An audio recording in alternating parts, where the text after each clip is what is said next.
And welcome back to the channel again. Today we're talking all things bikes, specifically my bike, the bike that I'm taking on this long trip that I should be doing for the next few months in Europe and North Africa. So I'll go through the bike and give you an idea of what I've got on it and what it is, and what bags I'll be taking, not what's in the bags, because I'm due to change that about 2 or 3 times before I go when I go in 3 weeks time. So basically be all about the bike today. So grab some popcorn, sit down, and let's get to it. And there she is. All the bags that are easily taken off have been taken off. Just to give you a better view of the bike and seeing everything, where everything goes basically. What I'll do is I'll get a bit closer now and let you have a look round. I'll go through the what the bike is and everything else, and then show you what bits I've changed to make it the way I want it. Okay, my bike is a Genesis Tour de Fur 30. Now Genesis made these models in 3 types: the 10, the 20 and the 30. The 10 and the 20 are not really touring bikes out of the box, whereas the Tour de Fur 30 comes with all the bells and whistles, and you can basically just put your bags, panniers on, fill them up, and away you go. The 10 and the 20, you can't do that. You need to spend more money to get it exactly how you want it, and then ride off as and how you want to. My Tour de Fur 30 comes with a full Tiagra 3x10 group set. So which means that the on the front here there are 3 cogs to change to, give you plenty of range of gears, and on the back there are 10. So you've got a total of 30 gears in total, which should just about get you up most hills, and when it don't, then unfortunately you have to walk. The wheels are 700C, and the tyres I have on them are the Schwalbe Marathon Plus in 35mm size, so that you got a big range of comfort there, and you can run it at lower pressures, which means that it makes life easier for when you're on certain types of soft road surfaces. It makes life a lot easier to handle. The frame is all steel, and in my case I got a large because I prefer touring bikes to be slightly bigger, so it means I can look up a bit more and look around at my surroundings rather than being too stooped over. The brakes are disc with 140mm rotors on them, and the brakes are made by TRK. They are brilliant, and I've never had a problem with stopping at all in any of the times that I've been away on it. Obviously you need to change the pads as you need to, and with it being a heavier bike with all the load on, is normally a little bit more regular than the norm, shall we say, because of the stopping force that's involved. The entire bike is cable driven, and all the cables are on the outside of the bike, which means they are super easy to change in the field, so to speak. So if you have a breakdown at the side of the road, and as long as you've got spares, obviously, or spare cables, you can change them. By the time the missus has made you a cup of coffee and sat you down ready to go, you'll have changed the cable. They are that easy to change. The outer ones not so much, especially the brakes, because obviously they go under the hoods, but the inner cables, if that breaks at all, then yep, no problem. 10 minutes, 15 at the most, and you can have them totally changed and be ready to go back on the road again. Overall, it's a great bike. It's never let me down. All the parts are super easy to change.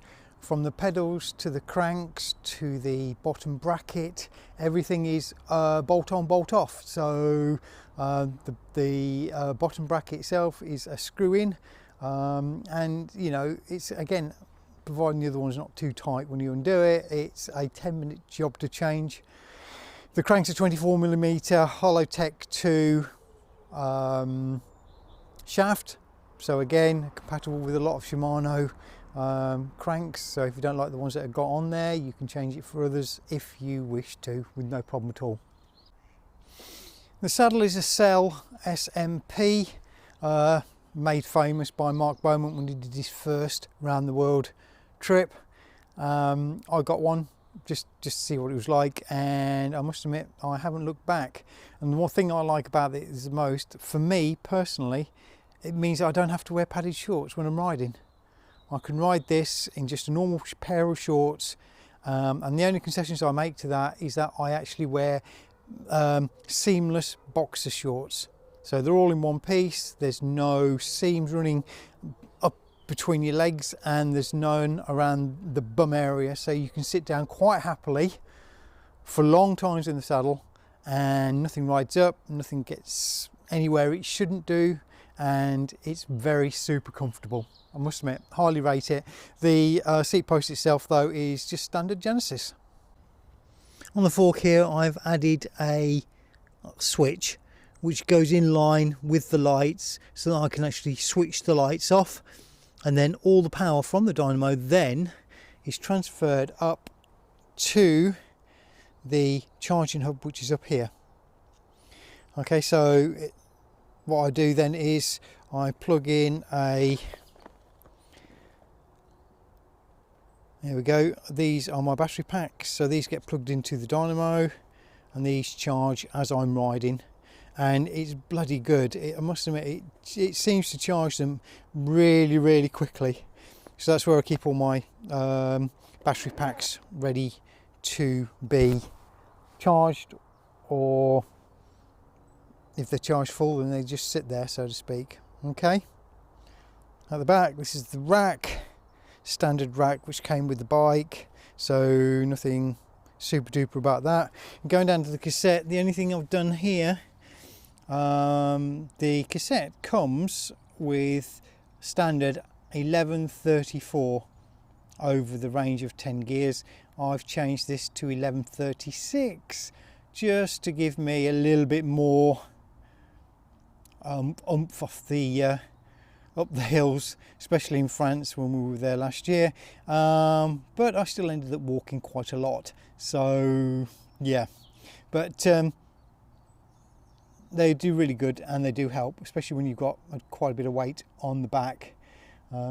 Total weight with the bags on the bike, approximately 45 to 50 kilos. I've never really weighed it, I've just got on and rode it when I needed to.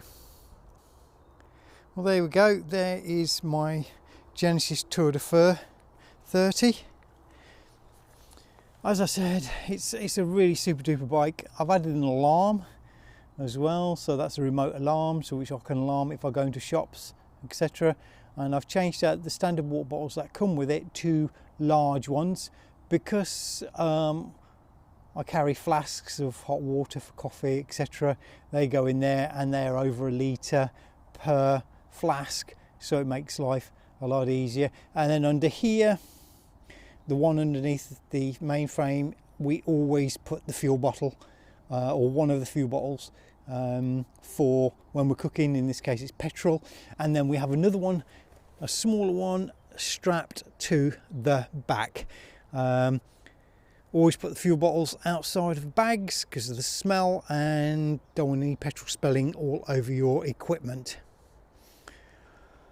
Well, I hope this has given you an idea of my bike. I'm sorry it's been a bit messy, but I hope I've covered everything.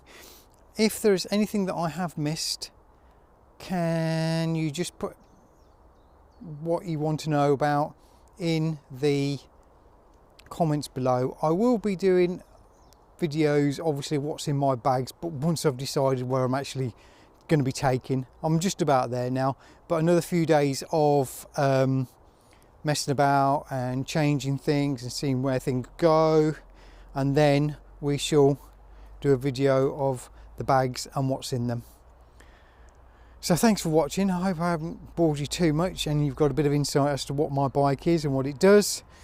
And yeah, oh, one thing I did forget to say about was the pedals. The pedals are Rock Bros mountain bike pedals, so I can get plenty of grip on the bottom of my shoes. Anyway, having said that, that's it, all done. Any questions, any problems, anything you'd like to know about, please give me a comment in the bottom of the give me a comment below. Oh, get it right, Paul. And please, you know, say what you want, and hopefully give me some good feedback. All right, speak to you soon.